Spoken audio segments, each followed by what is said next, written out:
પશ્ચિમ Kutch Bhuj local crime બ્રાન્ચના police inspector M Makwana તથા police sub inspector JB Jadav તથા police sub inspector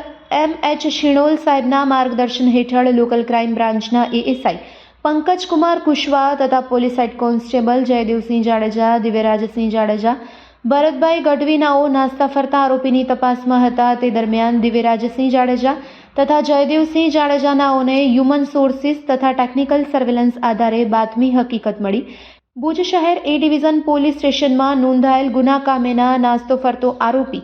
Anwar Khan Ahmad Khan Pathan રહેવાસી મુસ્લિમ હાઈસ્કૂલ ચોકડી પાસે રેલવે ફાટકની બાજુમાં ભુજવાડો હાલે ભુજ મધ્યે મુસ્લિમ એજ્યુકેશન ચોકડી પાસે હાજર છે, જેથી તુરંત જ આ જગ્યાએ વર્કઆઉટ કરી તે જગ્યાએ જઈ મુસ્લિમ એજ્યુકેશન ચોકડી પાસે તપાસ કરતા આ આરોપી ત્યાંથી મળી આવતા ગુના કામે સમજ કરતા આરોપી પોતે ગુનો કરેલ હોવાની કબૂલાત આપી, જેથી મજકૂર ઇસમને પકડી લઈ આવી આગળની કાર્યવાહી માટે લોકલ ક્રાઇમ બ્રાન્ચના police sub inspector HR Jethi સાહેબને સોંપવામાં આવેલ છે।